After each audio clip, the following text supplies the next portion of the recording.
Pasir putih, laut biru yang seolah menyatu dengan langit, dan udara segar jauh dari polusi. Ya, langka rasanya bisa kita temukan suasana begini di daerah perkotaan. Tapi tenang pemirsa, para penjelajah, karena jelajah Borneo tidak akan pernah ada habisnya menjelajahi setiap jengkal Kalimantan Timur untuk mencari keindahan alam dan juga kearifan lokalnya. Dan kami hadirkan selama setengah jam ke depan sebagai panduan Anda berwisata di Kalimantan Timur.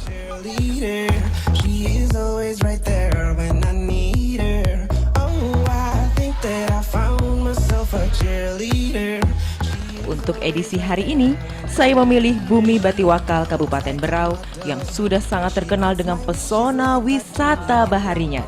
Oke, are you ready? Yes, check it out.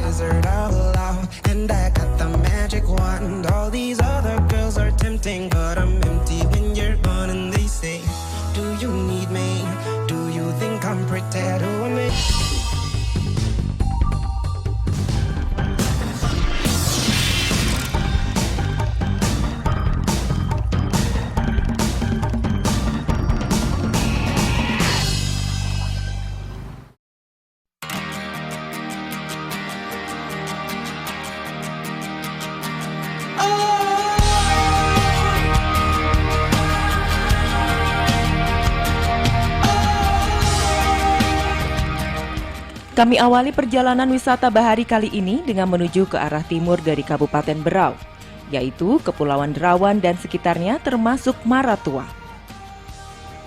Untuk menuju ke sana hanya bisa menggunakan transportasi laut jenis speedboat. Di Tanjung Batu inilah menjadi titik awal menuju kepulauan tersebut. Tanjung Batu merupakan sebuah kampung yang berada di pesisir laut yang berdekatan dengan Kepulauan Derawan. Kampung ini satu-satunya daerah transit menuju objek wisata Pulau Derawan dan sekitarnya.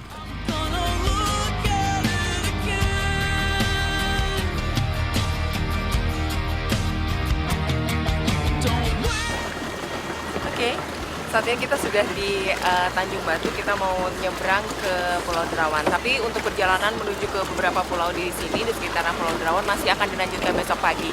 Karena katanya motoris ini cuacanya kurang bagus, katanya airnya belum teduh gitu, jadi masih gelombangnya tinggi. Ikuti perjalanan saya di Jelajah Borneo.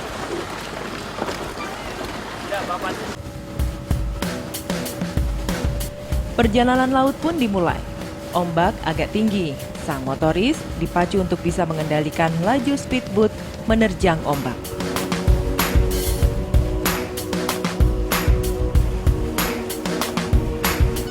Dua jam kemudian akhirnya sampai juga di Pulau Kecil Derawan.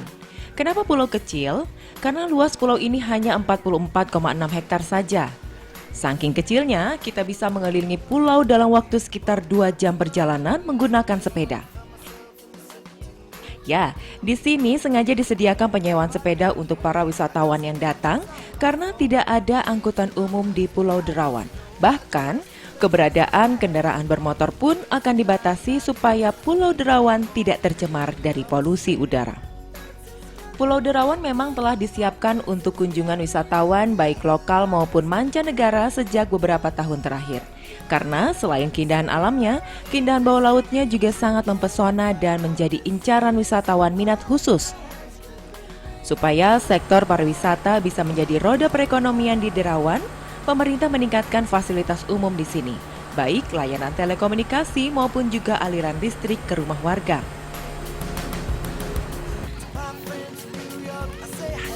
Tak heran jika masyarakat setempat kini semakin bergegas dalam menyambut kunjungan wisatawan ke Pulau Derawan, salah satunya dengan menyediakan berbagai kebutuhan para wisatawan yang tentunya dapat dijadikan penghasilan warga. Seperti menyediakan layanan akomodasi penginapan baik berupa homestay ataupun resort, transportasi dan menjual aneka souvenir serta kerajinan tangan.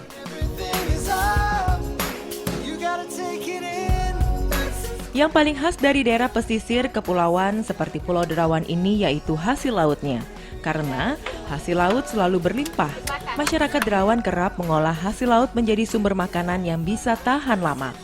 Seperti mengolah ikan segar menjadi ikan asin ataupun menjual teripang dalam bentuk kering. Nah, yang terakhir saya sebutkan itu tadi memiliki nilai jual yang sangat tinggi loh. Ya, ini dia teripang. yang kerap dijual pengepul derawan ke Pulau Sumatera, Jawa, dan Bali. Pak Bohari misalnya yang sudah menggeluti usaha ini sejak 1987 mengatakan bahwa pasokan teripang di Kepulauan Derawan dan sekitarnya sangat banyak dan beraneka macam jenisnya. Begitu pula dengan permintaan pasarnya yang juga sangat besar. Iya, 2 juta 1 kilonya. Ini yang jenis Teripang putih. teripang putih atau biasa disebut teripang susu, Pak ya? Susu lain. Lain lagi. Susu. Oh, yang teripang putih ini 2 juta harganya. Wow. Terus-terusan ada kah? Terus iya, gitu, Pak? Terus-terusan ada. Ya, itu jaringan bukan cuma di Kalimantan, ada NTT, Kupang, Sulawesi, Sumatera, Jawa, Madura. Sampai sana ya? Iya. Jauh sekali. Pak Bohari sudah berapa lama memulai usaha ini, Pak? Apa teripang ini? Mulai tahun 87. Tahun 87 sampai sekarang. Mulai zamannya sebelum Pak Harto. Karena sangat menjanjikan, Pak Bohari dan beberapa pengepul teripang lainnya di Derawan bahkan bisa mendapatkan keuntungan sekitar 7 hingga 10 juta rupiah per bulannya.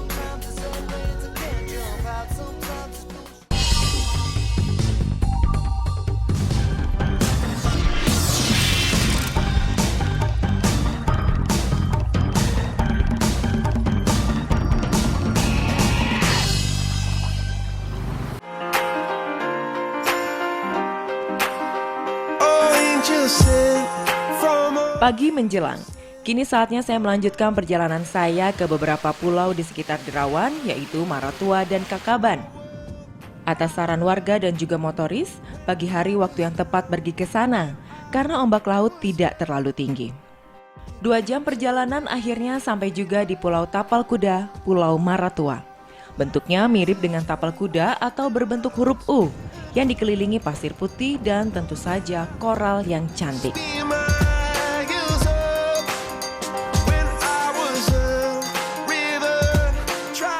Berbeda dengan Pulau Derawan, meski dihuni oleh masyarakat, Pulau Maratua lebih banyak didominasi oleh hutan tropis. Struktur permukaan pulaunya pun juga berbeda, yaitu pasir dan batu koral jenis atol. Karena memiliki garis pantai yang sangat panjang, tak heran jika Pulau Maratua menjadi incaran para wisatawan, baik dalam maupun luar negeri. Bahkan banyak pula para investor yang berminat untuk berinvestasi di sini, seperti mendirikan resort ataupun penginapan. Seperti wisatawan dari Malaysia, Lung, yang sudah sering berkunjung ke Pulau Maratua. Baginya, sekali datang ke pulau cantik ini, pasti akan ingin kembali lagi. Sangat berbeda dengan berwisata ke daerah lain. Ya, tempat ini sih memang bagus ya. Untuk diving apa. Hanya mungkin infra, airport belum jadi, terus listrik, air. Kalau itu semua udah ada, artinya udah bisa, lapang udaranya bisa dipakai apa, itu mungkin akan lebih banyak wisatawan yang datang kemari.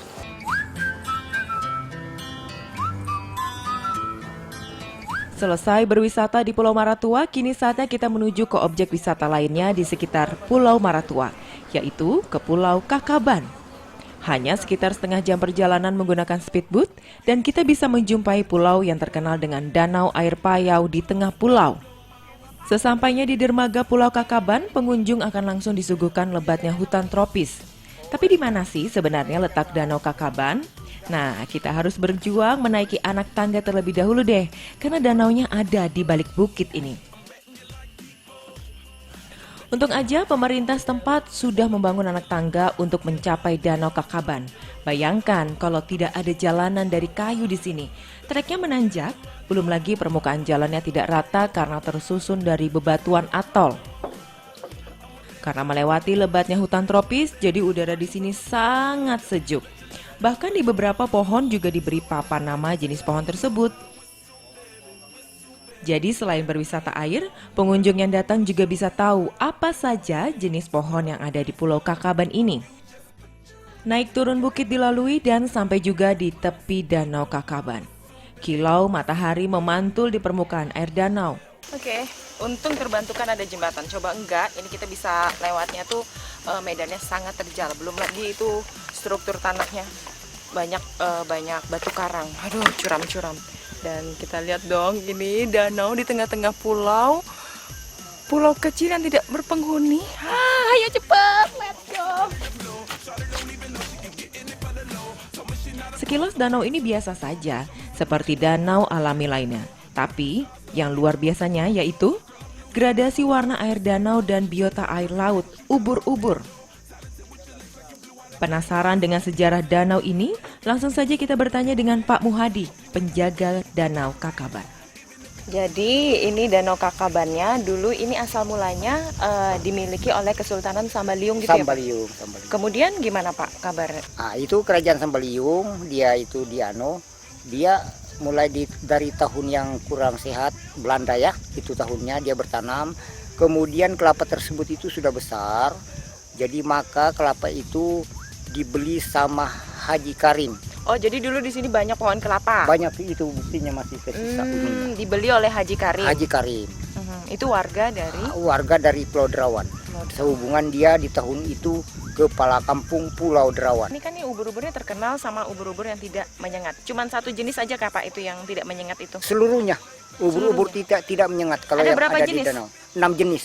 Ada 6 jenis. 6 jenis. Dia itu ada berwarna, ada putih langsung, macam-macam dia, kuning-kuning, warnanya hijau-hijau.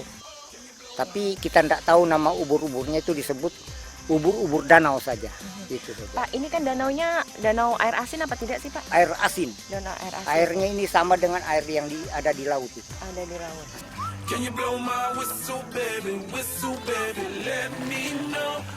Saya penasaran juga dengan ubur-ubur yang menjadi biota endemik di danau ini. Dan ternyata bener loh, ubur-uburnya nggak menyengat, jadi aman berenang di sini. Yang saya jumpai ada 2 jenis, jenis golden jellyfish berwarna kuning dan moon jellyfish yang berwarna putih transparan. Spoiler, ini gede banget kan? Ini oh ya jangan diangkat. Oke, ya. Nah, ya, ini ubur-uburnya yang ini yang versi gedenya, ini yang kecil. Tapi kita nggak boleh angkat tinggi-tinggi karena gitu deh, nanti dia akan mati. Tadi ada juga sih yang jenis yang transparan tipis, cuman nggak terlalu terlihat. Ini kita biarkan.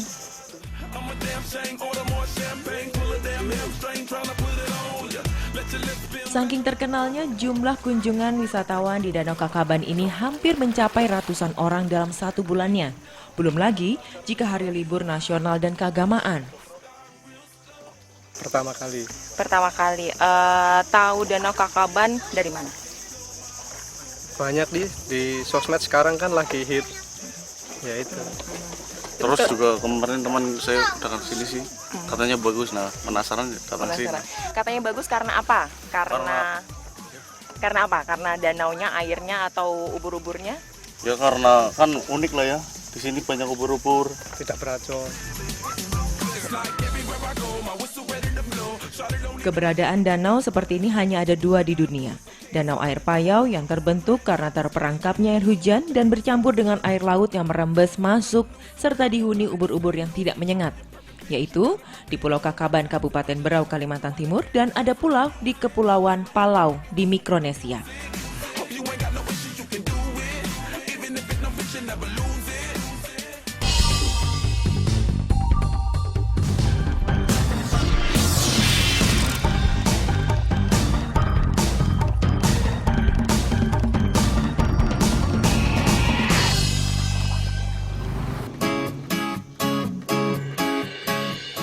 Oke, kita tinggalkan Pulau Derawan, Maratua, dan sekitarnya. Sekarang kita menuju ke selatan dari Kabupaten Berau, ke satu kecamatan yang berbatasan langsung dengan Kabupaten Kutai Timur. Inilah Kecamatan Biduk-Biduk. Seperti daerah lainnya yang berada di pesisir pantai, maka pemandangan yang tidak asing yaitu pohon kelapa dengan lambaian daunnya yang diterpa angin laut, serta pasir putih dan aktivitas masyarakatnya yang sebagian besar berprofesi sebagai nelayan. Hampir tiap hari bisa kita temukan aktivitas bongkar muat hasil tangkapan di sini.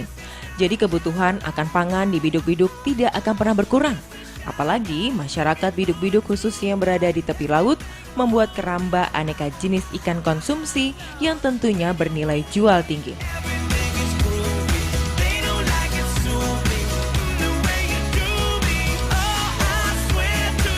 Selain hasil laut yang berlimpah, Biduk-Biduk juga terkenal dengan keindahan alamnya yang luar biasa.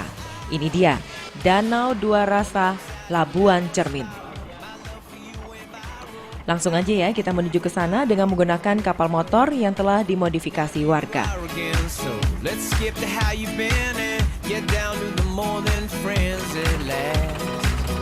Sekitar 15 menit perjalanan menuju Danau Labuan Cermin. Tapi saya jamin, perjalanan ke sana tidak membosankan karena pengunjung akan semakin tertegun dan terpesona dengan keindahan laut yang dilewati.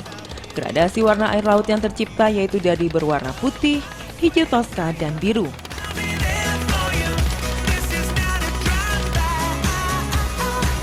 Sebelum masuk ke dalam danau, kita akan melewati celah sekitar 3 meter lebarnya. Dan celah ini menandakan kita telah masuk ke Danau Labuan Cermin, karena memang tidak ada batas antara teluk dan danau. Secara kasat mata memang tidak berbeda dengan teluk yang kita lewati tadi.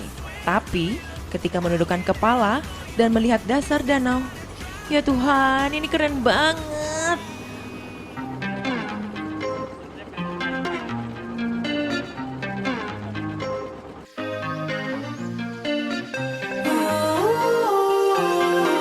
Dasar laut di teluk tadi itu sudah cantik, tapi yang ini sangat-sangat cantik. Maaf kalau saya berlebihan kali ini, tapi memang benar. Cantik banget ciptaan Tuhan yang satu ini. Dan saya langsung mengerti kenapa danau ini diberi nama Danau Labuan Cermin. Karena memang seperti cermin, jernih sekali. Permukaan dasar danau yang terbentuk dari bebatuan pun terlihat jelas lengkap dengan lekukannya. Danau Labuan Cermin memiliki dua rasa. Di bagian bawah danau air asin dan bagian atas air tawar dengan perbandingan 50:50. Menurut Syahri, Ketua Lembaga Kesejahteraan Masyarakat Biduk-Biduk yang mengelola Danau Labuan Cermin, bahwa air tawar yang muncul akibat adanya mata air dari hutan lindung yang ada di sekitar danau. Dan air tawar inilah yang digunakan untuk mengaliri rumah warga sebagai kebutuhan sehari-hari. Danau Labuan Cermin telah dilengkapi dengan dermaga apung yang besar, gazebo dan ruang ganti bagi pengunjung yang datang. Karena memang kesohoran Danau Labuan Cermin beberapa tahun terakhir semakin meningkat yang berdampak pada kunjungan wisatawan baik dalam maupun luar negeri. Kalau perbedaannya mungkin kita tidak bisa lihat, tapi kalau perbedaan rasanya, asinnya agak dari bawah, dasar bawah. Artinya kalau kedalaman 5 meter dia bagi duanya, 2,5 meter ke bawah asin, 2 meter ke atas tawar. Berarti apa kalau misalnya kita mau membuktikan bagi yang tidak bisa menyelam di bawah, kita bisa bawa airnya gitu ya Pak ya? Bisa diminta diambilkan sama orang-orang kapal. Ternyata keindahan alam di sini tidak hanya Danau Labuan Cermin saja. Ada juga Danau Labuan Kelambu yang berada di atas bukit di dalam hutan lindung ini. Ayo deh kita trekking sedikit ya, sekitar 75 meter.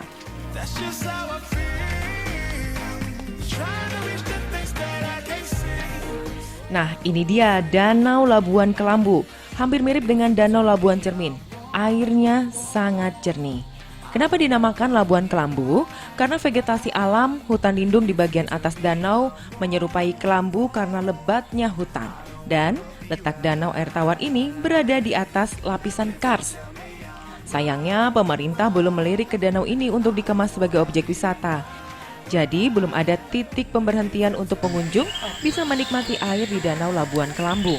Ya jadi di sini nih, di Biduk-Biduk ini nggak cuma satu ini aja yang ditawarkan yang tadi, Labuan Cermin, danau itu Danau Dua Rasa, tapi di dalam, kita trek berapa meter tadi nih Pak? Sekitar 75 meter. Sekitar 75 meter kita bisa nikmati lagi satu keindahan alam yang luar biasa. Ini danau di tengah-tengah hutan begini. Airnya air tawar ya Pak ya? Air tawar, oke. Tinggal dikemas aja ini sama pemerintah setempat, sama warga, bisa mengundang wisatawan datang ke sini. Keren. Oke, sudah saatnya pulang. Tapi saya masih ingin berkeliling Danau Labuan Cermin lagi, karena masih belum puas rasanya.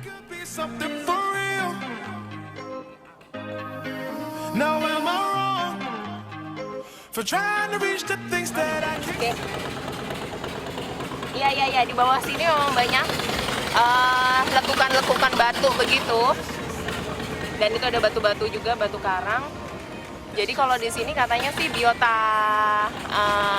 hewan-hewan airnya itu adanya ikannya ikan jenis ikan kakap, kadang ikan panjang, ikan putih, begitu-begitu yang masuk ke sini. Karena memang di bawahnya air asin, air laut yang tembusan dari teluk yang ada di depan kita. Wow, ini paradise namanya.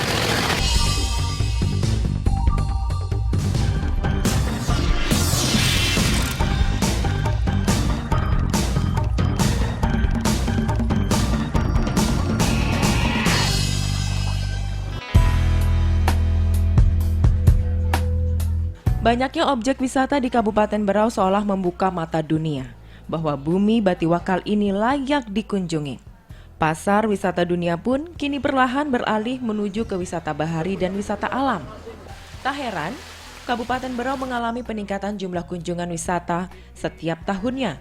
Kabupaten Berau juga menjadi bahan rujukan bagi sekolah staf dan pimpinan Kementerian Luar Negeri yang beberapa waktu lalu datang bersama perwakilan diplomat dari 19 negara di sini.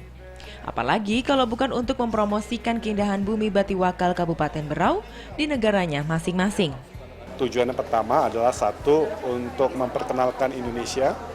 Indonesia bukan hanya Jakarta, tapi juga Indonesia yang banyak. Nah, oleh karena itu kita pilih salah satu Derawan. Kenapa Derawan? Karena kan salah satu kebijakan Presiden Indonesia adalah mengenai maritim. Jadi kunjungan-kunjungan yang kita dorong adalah yang terkait dengan maritim. Nah, itu kita pilih Derawan. Pertanyaan kedua adalah kenapa kita pilih Derawan bukan Bali, bukan Jogja, adalah ada baiknya adalah kita expand lebih dari Pulau Jawa, lebih dari Pulau Bali. Karena kan kalau kita ke Bali nilai tambahnya kecil. Kalau ke Derawan justru nilai tambahnya besar. Dan para diplomat Indonesia ini pada saat ini mereka akan di penempatan luar negeri, mereka sudah pernah kena Derawan, kemudian mereka akan bisa jadi duta untuk Kabupaten Berau. Sementara untuk yang asingnya juga gitu, mereka bisa menjadi duta-duta kita, bisa menceritakan keindahan Berau. Kabupaten Berau dan 2 kabupaten lainnya di Kalimantan Timur memang masuk dalam KSPN Kawasan Strategis Pengembangan Pariwisata Nasional, program dari pemerintahan Joko Widodo. Dan untuk mendukung sektor pariwisata tersebut, pemerintah pusat, provinsi, serta kabupaten kota terus bergandeng tangan karena membangun pariwisata bukanlah tugas pemerintah daerah saja.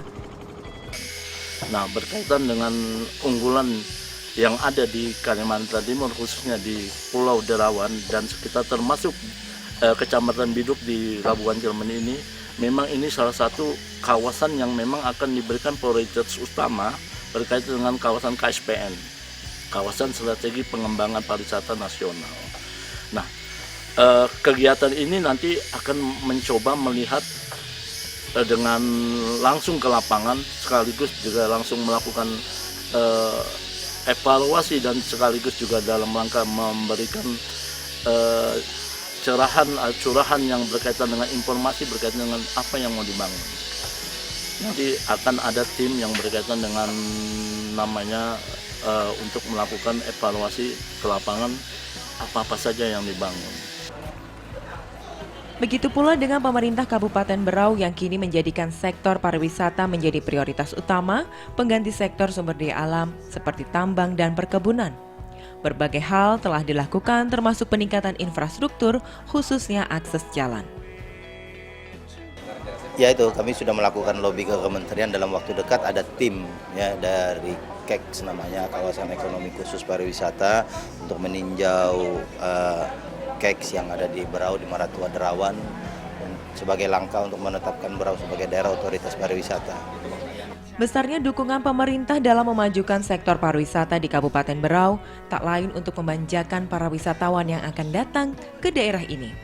Jadi tidak ada alasan untuk tidak mengunjungi bumi Batiwakal, Kabupaten Berau dengan segala keindahan laut dan alamnya dan juga keramah tamahan warganya.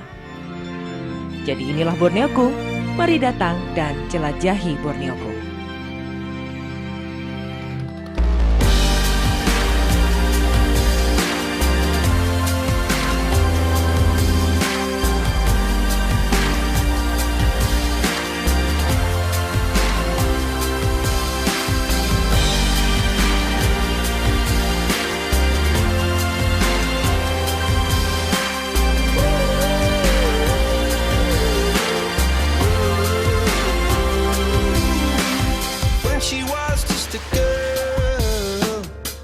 expected the world, but it flew away from her reach, so she ran away in her sleep.